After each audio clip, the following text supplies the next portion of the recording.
Bonjour les amis, bienvenue sur Metify, la chaîne de l'actualité crypto et la chaîne qui met en lien la psychologie clinique et les outils du Web 3.0. Alors aujourd'hui, l'actualité se montre plutôt très intéressante. Il y a quelque chose là que je vais vous présenter. Je ne sais pas si vous saviez que FTX a lancé un portail de retrait à partir desquels vous pouvez, n'est-ce pas, récupérer les fonds que vous aviez sur la place depuis le 11 janvier ou 11 novembre, enfin depuis la période du crash qui a eu lieu et qui a été causé par la plateforme FTX. Donc voilà. Et il y a encore plus de développeurs actifs mensuels aujourd'hui qu'avant, que les marchés cryptographiques n'atteignent des sommets sans précédent en 2021. C'est-à-dire il y a le nombre de développeurs web sur les protocoles décentralisés ou sur les applications décentralisées a augmenté de près de 25% depuis le 1er juin 2023. Ce qui est d'ailleurs, comme je l'ai dit tout à l'heure, 25% plus étendu ou bien plus grand que le nombre qu'on retrouvait en 2021, particulièrement en juin 2021, comparément au mois de juin de 2023, bien sûr. Et alors, à la suite, rassurez-vous, il y a quelque chose de fou là. Alors même que nous n'avons même pas encore pu faire les contours du Web 3.0, figurez-vous que la Commission européenne s'est permise de lancer une initiative du Web 4.0. Et figurez-vous, cette initiative vise à combiner l'intelligence artificielle avec l'Internet des objets, la blockchain, les mondes virtuels et les capacités de la réalité étendue pour pouvoir donc définir le Web 4.0. Et comme si cela ne suffisait pas, elle n'a même pas donné des détails sur le rôle de la blockchain ou de la crypto-monnaie dans cette idée de Web 4.0, mais elle a mis l'accent sur la technologie virtuelle comme la réalité augmentée, la réalité virtuelle et la réalité mixte. Donc, je vois un peu l'enjeu ou le sens dans lequel ils le font, mais s'ils ne mettent pas la blockchain dans cette affaire et surtout la crypto, parce que figurez-vous, quand on revient à peu près sur le narratif du métavers qui a pris corps, je pense, l'année dernière et l'année de 2021, on comprend quoi? On comprend que ce narratif-là faisait l'effort de montrer comment on peut faire circuler la valeur à l'intérieur. Or, avec ce que l'Union européenne est en train de présenter, on constate quoi? On constate bien évidemment qu'ils mettent à l'écart un grand nombre d'éléments qui, enfin, de toute façon, ça reste encore flou. Ça reste encore flou et on pourra tirer notre épingle du jeu au moment opportun, c'est-à-dire quand les données seront un peu plus claires. Sur la blockchain Ether, on va dire que Ether fans utilisent les NFT pour inciter les stackers, à venir staker leurs tokens, leurs Ether, ce qui est plutôt un projet louable et intéressant. Bon, on va essayer de comprendre pourquoi. Alors, il faut déjà voir que EtherFi, d'abord, c'est une plateforme de staking d'Ethereum non privative de liberté qui permet aux utilisateurs de déléguer leurs Ethers stackés à des opérateurs de nœuds pour des récompenses sans avoir à révéler leur clé privée, puisque la clé privée dans le portefeuille actuellement, c'est quelque chose qu'il faut savoir garder, mais alors secrète. Et quand on se connecte très souvent sur les applications, les plateformes, que ce soit décentralisées ou pas du tout, le risque qu'on court souvent, c'est de se faire voler cette clé privée et donc voler nos sous par la suite. Et quand Etherfi lance donc un protocole comme celui-ci, moi je trouve que c'est intéressant dans la mesure où non seulement on reste anonyme dans l'activité du stacking, mais on délègue encore même nos Ethers à des responsables qui vont se charger de faire ça, à des opérateurs qui vont se charger à partir des nœuds qu'ils représentent de stacker nos Ethers et donc de nous retourner la récompense en conséquence. Et Etherfi est une clé de validation partagée qui utilise un schéma de cryptage intégré ICIES, si je ne me trompe pas, pour transmettre les informations cryptées entre les stackers et les validateurs. Et je pense bien, quand je lisais, il disait que c'est un protocole qui garantit que les stackers génèrent leur propre clé privée et ne partagent qu'une copie cryptée de leur clé avec les validateurs, contrairement à à d'autres plateformes de staking centralisées qui vous prennent carrément la totalité des données qui sont en lien avec votre clé privée. Donc, et au sein de son écosystème, il faut dire qu'on trouve Etherfund, qui est la communauté ou alors qui est le programme de fidélité des membres d'Etherfi. Et celui-ci permet, si je ne me trompe pas, aux utilisateurs de déposer leurs Ethers et de frapper un NFT en retour. Je pense que le NFT sert ici d'identifiant et de reconnaissance du nombre d'Ethers qui a été mis dans le protocole pour pouvoir générer des retours par stacking, si je ne me trompe pas. Et il représente non seulement la propriété, mais contient également des récompenses et des points d'adhésion pour les utilisateurs. Et dans son fonctionnement, celui-ci utilise la technologie NFT pour créer une expérience unique et personnalisée pour les fans d'Etherfi, tout en étant favorable à la décentralisation du réseau Ether, en soutenant les stackers solo qui lancent des nœuds Ethereum dans diverses zones géographiques. Oui, dans diverses zones géographiques. Du côté du Parlement russe, je pense que celui-ci a approuvé une loi qui introduira un double ou un rouble numérique. Un rouble numérique, une monnaie numérique de banque centrale émise par la Banque de la Russie. Et à ce propos, si le président Poutine signe la loi en question, je pense que la Russie deviendra le plus grand pays à adopter officiellement une CBDC après des années de discussion et de recherche sur le sujet. Je pense qu'en Amérique, en Europe, en Afrique aussi, et pourquoi pas en Chine, la plupart des pays ont mis sur pied des protocoles de recherche sur comment est-ce que cela fonctionne. Mais apparemment, la Russie semble être un peu plus avancée sur la question.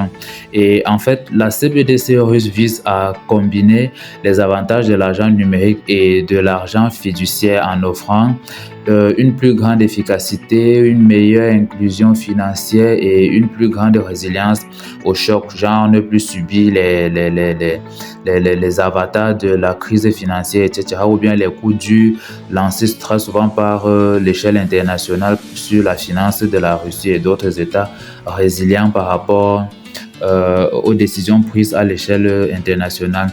Et vous voyez donc que la Russie rejoint ainsi la tendance mondiale des banques centrales à explorer et à développer des CBDC, avec 86 banques ayant lancé et exploré ou annulé des programmes de CBDC selon le Conseil de l'Atlantique. Et non loin de la Russie même, il faut dire que le Nigeria est actuellement l'un des plus grands pays par population, c'est-à-dire en termes de population, à avoir lancé une CBDC. Sauf que la CBDC en question, qui s'appelle le e-Naira, a rencontré une forte résistance et des protestations de la part de sa population. Bien évidemment, parce que je pense au Nigeria, la population était davantage, beaucoup plus avisée que beaucoup en termes d'information à l'échelle internationale. Beaucoup ne savent pas trop ce que cachent les CBDC au fond. Or, cette histoire, en tout cas, on en parlera sur la chaîne. Ne vous gênez surtout pas, je ferai des vidéos à propos.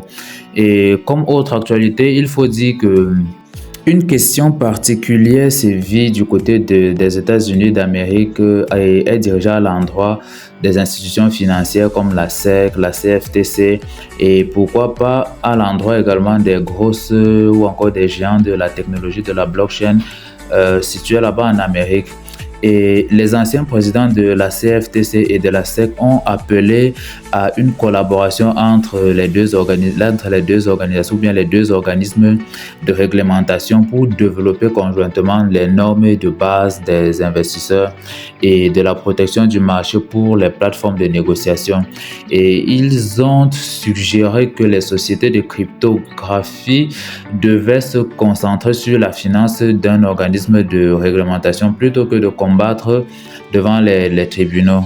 Et comme je le disais tout à l'heure, ils ne se sont pas juste intéressés aux responsables de l'environnement crypto, mais également à la réglementation actuelle par les organismes et de réglementation de la stratégie d'application, et en particulier la SEC.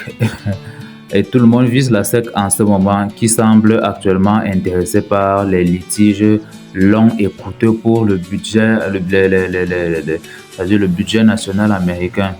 Et les anciens présidents de la CFTC et de la SEC ont appelé donc à une collaboration entre les deux organismes de réglementation pour développer conjointement les normes de base des investisseurs et de la protection du marché pour les plateformes de négociation comme Binance, Coinbase. Et je pense que celui-ci est déjà parti, cette plateforme-ci. C'était KuCoin, ils ont dû et CoinEx aussi, je pense eux ils ont quitté. Bah, si tout était arrivé un peu plus tôt, il sera encore de ce côté-là parce que ça, il faut plutôt la merde quand ils essayent de faire le remue-ménage par rapport à la réglementation. Et il faut même encore dire que les auteurs ont également suggéré que les sociétés de cryptographie devraient se concentrer au financement ou sur le financement d'un nouvel organisme de surveillance plutôt que de se combattre ou de le combattre avec les tribunaux en s'inspirant du modèle de la Federal Depository Insurance Corporation. Et les commentaires de Massad et Clayton interviennent alors que les législateurs continuent de se débattre pour se mettre d'accord sur la réglementation, la cryptographie, notamment en ce qui concerne la répartition des responsables entre la SEC et la CFTC. Alors, l'autre actualité nous fait comprendre que la BCOE, donc la Chicago Board Option Exchange, a soumis à nouveau ses demandes à la SEC pour répertorier plusieurs ETF Bitcoin Spot avec de légères modifications concernant son accord de partage de surveillance avec Coinbase, l'institution ou encore la deuxième structure cotée en bourse du Nasdaq en termes de gestionnaire de crypto ou d'actifs cryptographiques. Et de plus, les amendements semblent refléter le langage déjà inclus dans les dépôts de l'échange rival du Nasdaq qui répertoriait les ETF Bitcoin Spot pour BlackRock et Valkyrie s'ils étaient approuvés. En fait, la BCOE est l'échange de listes prévues pour les produits Bitcoin proposés par 21Shares ainsi que pour des offres similaires de Fidelity, WisdomTree, Van Eck et Invesco. Et les dépôts de la CBOE ont été modifiés pour noter que l'échange a conclu un accord sur les termes avec Coinbase pour conclure un accord de partage sur la surveillance, notamment les SSA. Je pense bien.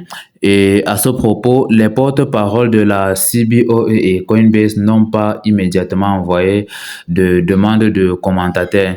Pourquoi? Je ne sais pas. Et il faut dire que les amendements de la CBOE interviennent après ou encore près d'un mois après que BlackRock, qui est une société d'investissement multinationale avec environ 9 trillions de dollars d'actifs sous gestion, ait surpris beaucoup en entrant dans la course pour lancer un ETF Bitcoin Spot. Et dans une course comme celle-ci, ce que je remarque même, c'est que, et surtout, je le remarque à partir des analyses que j'ai fait, hein, que les analyses que j'obtiens à partir des lectures, que il est possible que la SEC permette à BlackRock de lancer son ETF ou sa demande d'ETF, valide sa demande d'ETF en premier, tandis que d'autres plaident pour que la SEC approuve toute la proposition d'ETF Bitcoin Spot en même temps.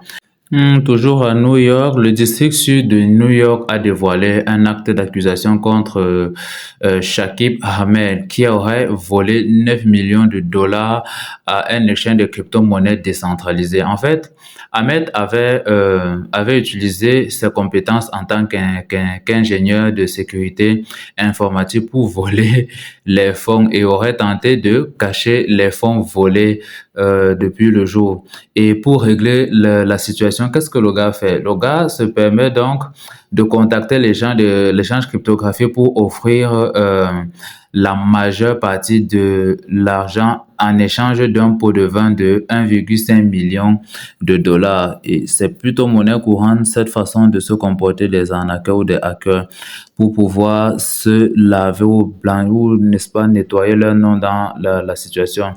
Et enfin, d'après les régulateurs sud-coréens, les états financiers doivent inclure désormais la crypto dans les caisses. puisque la Corée du Sud a décidé que les entreprises doivent divulguer publiquement leurs avoirs et émissions cryptographiques à partir de l'année prochaine dans le cadre de leurs états financiers. Moi, moi, ça a du sens, vous trouvez? Dites-moi si vous trouvez que ça a du sens. Et tout ça, c'est pourquoi, en fait, c'est vrai que je trouve que ça a du sens. Oui, ça a du sens pour faire les états financiers du pays. Oui, et l'analyse m'a fait comprendre que la décision vise à aligner les normes de comptabilité cryptographique sur les rapports financiers traditionnels et à renforcer la transparence du marché des actifs numériques. Et je pense qu'elle s'inscrit aussi dans un resserrement plus large des mesures réglementaires visant les actifs numériques en Corée du Sud et qui a également adopté une loi sur la protection des actifs virtuels en envisageant d'obliger les hauts fonctionnaires et les politiciens à divulguer leurs avoirs cryptographiques, bien évidemment pour les tracer. Et il faut dire même que la Corée du Sud est souvent reconnue comme l'épicentre de l'activité crypto en Asie, notamment à près de 30% des activités mondiales dans le secteur de la crypto. Alors, je pense que ce sera tout pour l'actualité crypto d'aujourd'hui. Alors, les amis, n'oubliez pas de cliquer sur le tout petit pouce bleu, de vous abonner et bien évidemment de cliquer sur la clochette de notification puisque sur cette chaîne, nous faisons le lien entre la psychologie clinique, les outils du Web 3.0 et le décryptage de crypto-monnaies. Alors, ciao.